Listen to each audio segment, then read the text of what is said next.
Hi, and welcome to Still Singaporean, a podcast brought to you by Singapore Global Network and the students at NUS Overseas Colleges program. I'm Cheryl, and I'm part of the Singapore Global Network based here in New York City. At SGN, we connect Singaporeans and friends of Singapore from all over the world. And this podcast is a way for us to explore what it is to be Singaporean, even when we are far away from home. In this series, you'll hear from inspiring individuals building their careers and lives abroad, how they got here, what they learned, and the little bits of Singapore that they carry along with them. Today's episode is hosted by two of the NUS students currently based here in New York City. Over to them. Thank you so much, Cheryl, and welcome to this episode of Still Singaporean. I'm Jason, and this is Jolynn. So today we are joined by someone who's truly flying the Singaporean flag high on the global stage. Cherlynn Low is the managing editor at Engadget, one of the world's leading tech publications. She's been covering everything from AI to the latest gadgets, all while bringing a uniquely Singaporean lens to a global tech landscape. Cherlynn, welcome to Still Singaporean. Hello. Hi. Just said hi to myself, sorry. Yeah.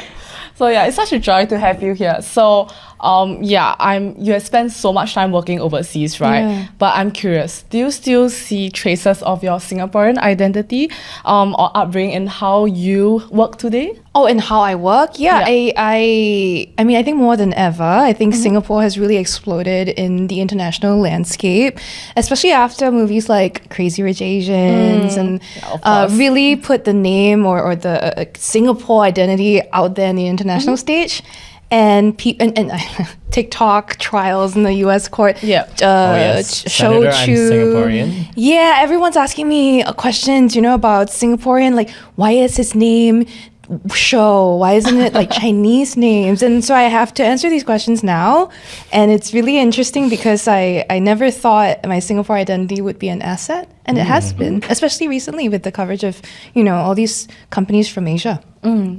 It does still show up every day, and I would never forget I'm Singaporean. Although I think it a bit sounds, I have to caution for everyone that my accent's going to slip in and out. Same here. So everyone. We're going to sound Singaporean a lot. All right, and would you say there have been moments at work where your Singaporean identity actually felt like an advantage for you? Because you mentioned it that now you're seeing it more as an asset, correct? Yeah. And did it make you pause and reflect on how you see yourself as a Singaporean? Yeah, I mean, so one thing I think all Singaporeans have benefited from, at least from my era, is that we grew up speaking two languages, and that itself is an asset, regardless of what job you're in. And I also feel as if I have more of an understanding of Asian cultures, how Asian people do business, and how Asian people use technology. And I mean, especially in my field, we cover technology, and Asia is miles ahead of a lot of other countries or continents or parts of the world when it comes to integrating technological infrastructure into the cities that we have. We're ahead in smart cities. We're ahead in, the fact that when I moved to New York, we were still using a physical swipe subway card and tap to pay wasn't a thing, but Singapore was EasyLink, everywhere. And I was just like, why are you so behind? It was very weird. So I started to understand that actually I have some things to offer to an American audience that I maybe in the past when I was younger and not as well, learned about the world, that I probably assumed that America was better in a lot of ways when actually that might not be true, Yeah, for sure. So do you think that approach ever clashes with how people work in the US? I will say that I've been here a very long time, so I have adapted a lot to a very westernized way of working. And also when I say the word westernized, I mean very specifically American. And American people, you might be surprised to learn, I think in some ways are very similar to Singaporeans. We're more direct than, let's say, our British friends. I think English people can be very formal and can be very, you find very passive way to say things.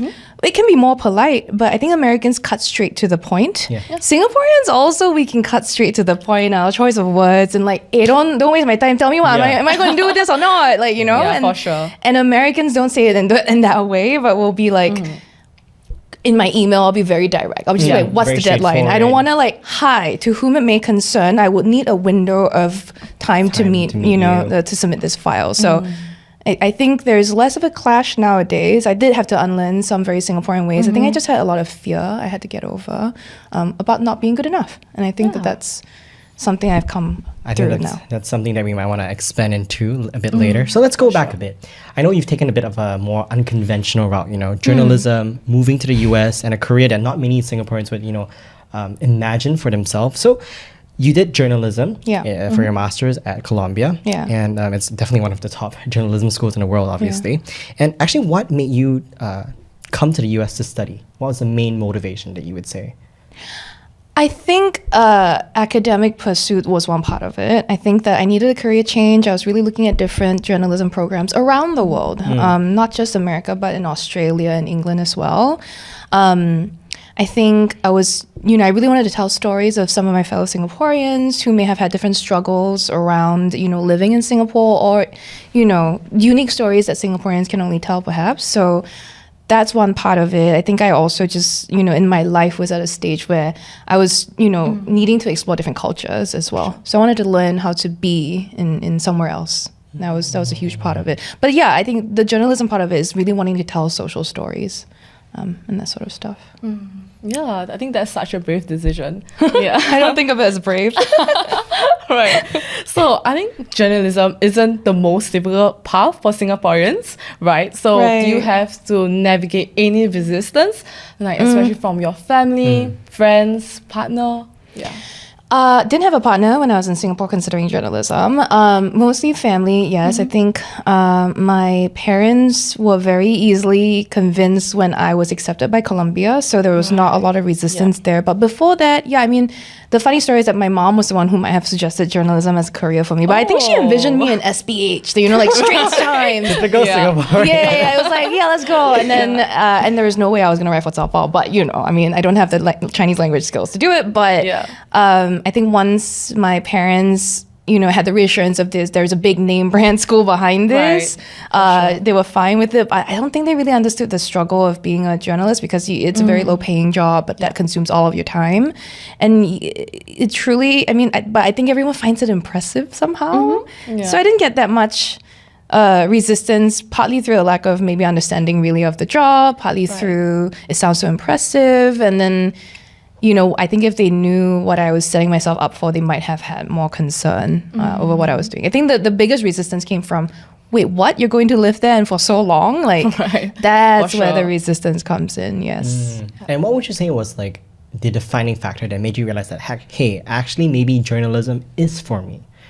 Not, medical school or law and, business. I'm sorry, I'm saying this because that's exactly what my mom said to me in the past. So I feel like if I went to her and said, I want to do journalism, she would have given me a tight slap in the face. I think what was really fun, like I said, my mom was the one who suggested journalism to me when I was Sec 3, 15 years old. Wow. She read some essay that I had written for school and she was like, you should be a journalist. And I was like, cool, man, I don't know what that means, but yes. Yeah. And for me, when I realized, I was lucky I always did quite well in English in school. So writing essays, writing argumentative essays, GP, I did fairly okay. So that was a sign that I had the skill for this. The other, when it started to feel right, was when I was in the job. I don't think you can really know until you're in it. I went to a talk at SPH or Straits Times and they were like, for journalism scholarship programs, you need to know one thing. Journalism is a lifestyle, not a job. You have to live and breathe it. You have to be on call a lot. Wow. And that actually scared me more than anything. But then you really start to do it. You start to pick up the skills. Then you realize, okay, this feels right. And I think I consider myself very lucky to be in a job that I figured out for myself in my early 20s that is what I want to do. And not everyone has the luxury of that. No, definitely. So from where you sit in the global media space, do you feel that stories from Singapore or Southeast Asia are often overlooked or underrepresented? Yeah, I used to think that. And again, with TikTok putting the word Singapore on the global landscape, I think now we definitely feel like it's not as overlooked. But I think there is definitely opportunity for more coverage from the region. So Indonesia, Malaysia, they're also getting their, sort of slow dip into the spotlight. Vietnam, Thailand also coming into the spotlight a lot more because they're just starting to grow and emerge as economies, as places to pay attention to. So I don't think now that it's overlooked, but I certainly felt like when I was early in my career and early in my move here, I was like, I guess they don't want to pay attention to us. And I until today, I will tell people like, do you know there's such a thing as ASEAN? Oh. I'll be like, ASEAN nations, there's like 10 of us. We have our own like sports competitions. And That's true. there's like Cambodia's part of Yeah. this. And sometimes I feel like people don't take us quite seriously too, but it's not something I take too seriously. Like they're sort of not rejection. I don't see it as rejection. I see it as a lack of knowledge maybe. So yeah.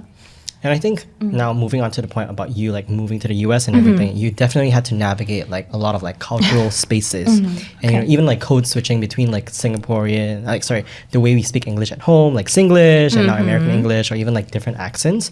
And what would you say helped you find your footing in while trying to keep that Singaporean identity in you? Finding my footing. I think I don't think about it a lot these days. That's fine. I was very lucky. I will say this. I had to struggle to accept that I am bicultural. I spent I grew up in Singapore and then I moved here and I've spent 13 years here. And so I can choose to feel disconnected from both America and Singapore, or I can choose to feel connected to both. So I think just telling myself that my upbringing and my history informs the person I am today. And the things I do today can help me connect with my family still. It's a deliberate choice that you make every day. And that, you just kind of have to tell yourself to do. I will say, like, I was just chatting with the SGM people and I was like, so what's going on in Singapore politics? It's just like, tell me more about what are the concerns of, like, it's an active effort to kind of still remember that it's okay to accept that you're Singaporean in America. I really struggled with that my first 2 years because I was so desperate to be accepted and to assimilate. Yeah.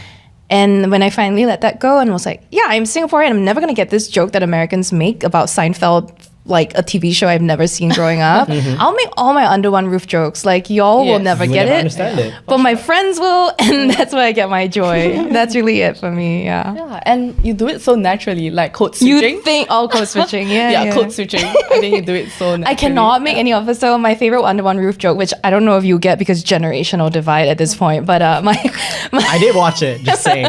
my friends from Singapore, I'll be like, Moses Lim is, and they'll be like, Tanatik. I'll be like, whatever, and then I'll start singing the whole song. But yeah, the code switching for me is, it's easy because I still switch between the two, right? I talk to people from home. I talk to people here on the daily, like, and we were talking about loss of language maybe. And honestly, I feel like when I was growing up, there was this sort of stigma around using Singlish, and I will never stop using Singlish. Never. It's so beautiful to me. It's so comforting and familiar. And it's not as simple as adding a la, law, lay to the end of your sentences. Exactly. Yeah. For sure. So there's a lot to love about our national identity as wrapped up in our language. Yeah. And of course, I think no matter how far we go, like there's always a part of us that stays, connected to home. I think it happens to so many people, not just Singaporeans themselves, but let's talk about that. Staying rooted to even when you're wanting to build a new life overseas. Yeah. And so any advice for like young Singaporeans, like us? Especially Like creatives in the arts field, like who are thinking of like perhaps building a career abroad? Yeah, it's not easy, but I think we're in a very different world now where like your identity is unique, your identity and what you have to bring to the table is valuable. And so to believe in yourself a bit more, I mean, I'm speaking to with the assumption that you are not believing in yourself. But also then if you believe in yourself, know that you are in for a journey that's going to be a bit difficult. Don't get, put off by the slightest challenge. It's going to be difficult, but you have to push through it. And the longer you stay at it, the more easy it becomes. And the more you make friends, people will help you along the way. There will be a lot of warmth to be found in the process. Yeah. I think the statement that you made about, now it's the time where people embrace their unique identities. I think that is really, really an important statement because I feel like in New York City, when you move to New York City, your idea is that, I got to adapt to the American culture, which, yes, to a certain extent. But the truth is that New York City alone, America alone, is made out of an entire plethora of like so many unique different cultures. Yeah. And the only way to really, I would say, thrive in this society, in American society, is really to embrace yourself, Yeah. connect with those who are able to, relate to your culture, and then build each other up. I think that's a key way to success. I agree. I mean, I will say that like, okay, I mean, if we're going to talk in Singlish right now, right? Okay. I will say that like, I don't think I can talk like this in America and like be successful Fair. because nobody is going to understand me. And also my job is a lot of like talking to Americans on a broad level, like broadcast.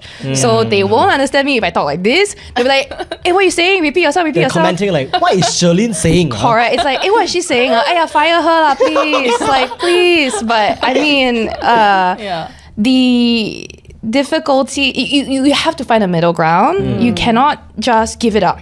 Right? And you can polish yourself, believe in yourself a bit more, listen to a bit more different like ways of speaking. And for me, it's like I love speaking in English so much. It just feels so comfortable. And one person I asked about it said this to me. I said like, oh, actually, this isn't the way I actually speak. This American accent is something I put on. And they were like, no, it's not the way you speak. It's a way you speak. Ooh. And you can contain multitudes. You can be like, even if we watch influencers from Singapore, they post their content and it's like, sometimes it's very polished. Yeah. To what extent is that in an effort to be understood? And to what extent is that ditching your national identity? It's not necessarily the second. Sometimes it's just the first. There's nothing really wrong with that. But as long as you're not like denying yourself that there is this part of you that deserves to be respected and loved, and specifically this part of you which is Singlish that you speak, then it's okay to have both. It's really okay. Because I feel like human beings ourselves, we are very multifaceted. Yeah. And so there's nothing wrong with retaining your identity. In fact, I think it's so wrong if we lose that sense of self because we grew up with it. Yeah. Yeah, and so I think that's really important. I always feel so bad for my roommates because they see a very different side of me when I'm at work. And then when I pick up the phone and I call my Singaporean friend, they're like, who is this guy? Huh? It's like, where go so many in different my people. apartment? Yeah. And I'm like, what's up? Hello. When I open the door. Yeah, Oh my exactly. gosh. Do you want to speak in Singlish now? I mean, still Singaporean, right? So why not? I am right? still Singaporean. Oh my gosh. I just delivered it to camera. But what would you say you miss most about Singapore? Oh my actually? God. Is it the food, the people, or maybe like the pace of life, for example? Easily the food. The For people sure. also like is a big part of it because if like, okay, I'm trying to really let go of the like broadcast voice. If I miss my mom and dad and my friends, right? My secondary school friends, my like JC friends, all of those people. And I miss the language, right? I was just talking to some of the other Singaporeans in this space today and it was very much like, I can switch between English and Chinese and everybody understands. Like, and it's not, not just Chinese, but Malay, Hokkien, all of these different things that form Singlish. So like, to be able to convey so much in just so few words because the language is so easy to switch between, it is not lost on me that like, it's a lot easier if I did. But no, then the other part is the food. I mean, like Let's be real. It's constantly like char kway teow, the best char kway teow, the best ji kueh, the best BBQ stingray, the best kangkong. But to be fair, I can have a lot of that now in America, and in New York specifically, because there's so many places open. No, Like definitely. kopitiam, urban hawker. I think there's a lot of controversy over like how expensive the food there is. $20 chicken rice. Yes, but the way I put it is it's cheaper than a flight home, right? That is fair. That's That is I very, think very fair. it's for me to be able to experience a taste of home without having to fly all the way home. And also to the unique Singapore identity thing, I think I cling to like, I am so proud of things like Singapore Airlines. I am so proud of like Changi Airport. Our food is incredible. I mean, we will get into fights with our neighboring countries about whose food is better, but ultimately it's our food. Tastes good. So is there any like random things or like only in SG things that you catch yourself doing abroad, like in New York? Very interesting question. Oh my gosh. Gasuism. Okay. Oh, for sure. Let's But start it's with like, that. it's a thing that will help you, right? Like you will do very well in your life and in your job if you manage to add a little bit of being kasu into your life. Not too much, don't overdo it. Okay. But yeah, I'm always first in line. And so like my job is to cover tech shows, right? And it's like after the keynote is over, you will find me at the first in line to get the best seat in the house. And then I will push all the other journalists out of the way to make sure I'm the first one to touch the new MacBook or the first one to touch the new iPhone and get my video out out there. Do you think that's kiasu? Like, as in, I think- it is partly yeah, it kiasu, is, right? But it's like definitely. drive, Yeah. right? I think Yeah. maybe we need to rebrand kiasuism. It's just really good competitive spirit. Exactly. There Yeah. we go. That's the new tagline for kiasuism. We say that because Jolynn and I are exactly the same. Regardless of Yeah. wherever we go, we're in Mexico, we're trying to like, be the first one, trying to I get think the it's best table, the yeah. best seat. But like, Right. it's the reason why you are kiasu, right? That makes all the difference. If you're kiasu just to save like, I don't know, 1 cent, then maybe it's not that much worth your time. If you're kiasu to get the next, Hello Kitty McDonald's toy or something, Yeah. you know, Getting like the maybe best that's not out, that important in life. But like you're kiasu to get yourself care, you're kiasu to get yourself benefits from the system and that sort of thing, and that really matters in your life. Then I mean, yeah, it's called taking care of yourself. It's called thriving in the workplace. Maybe it's a rebrand. I appreciate this point that they bring out because I feel like when people mention kiasuism, it's something that Singaporeans are very shy of. But I feel like it's not necessary for that to be the case because there are definitely situations in life whereby being kiasu would definitely benefit you. Yeah. And we know Singaporeans don't want to lose out. So definitely we are kiasu for a reason. Totally. Do younger Singaporeans say kiasu, not kiasu? Do you say kiasu or kiasu? Is it like Sound the Let's same. ask the audience. Kiasu or kiasu? there you go, kiasu or kiasu? There we go. Kia- There we kiasu go. or kiasu? Oh my gosh. But yeah, how do you stay connected with your friends and family Oh, at yeah, home? yeah. Is it through like routines or conversations or even like through the food that you eat or like the food that you cook? for Yeah, example?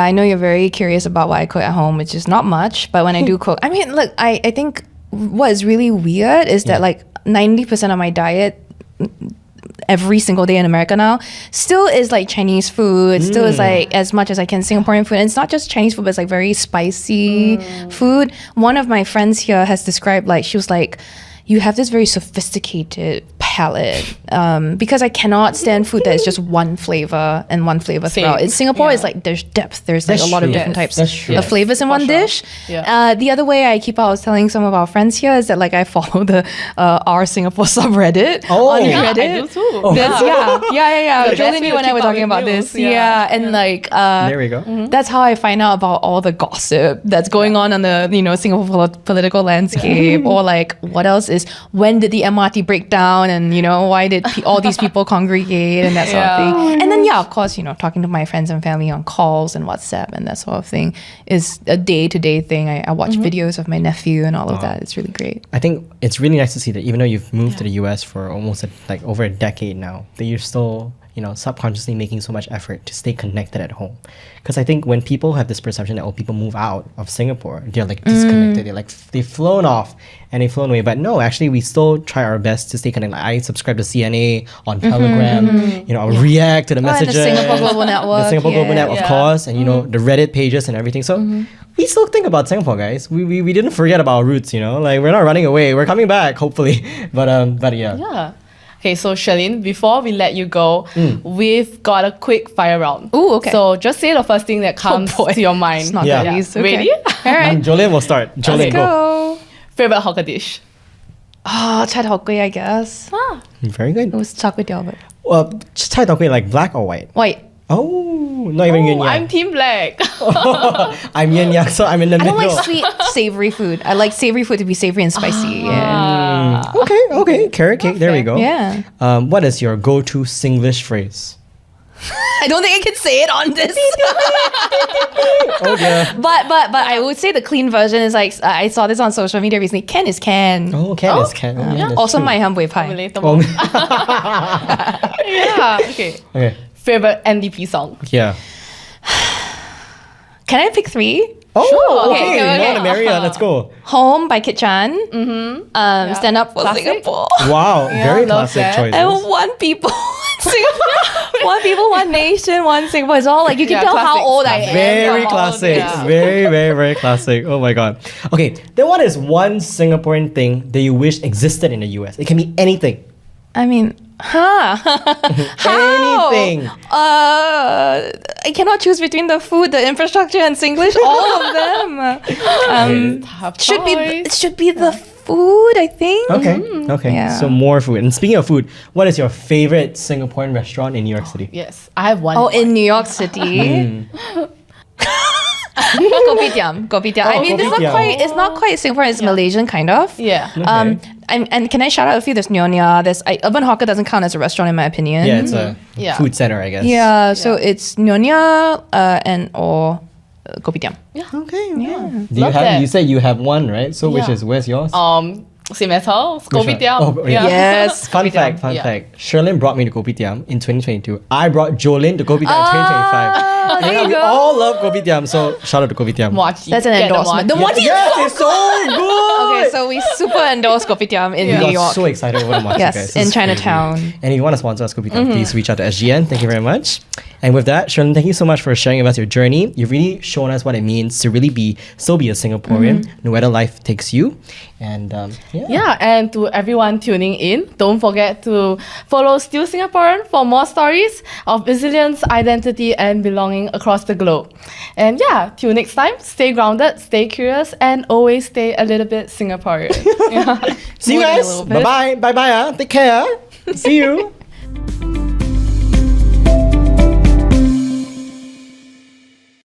Wow, we just went all out.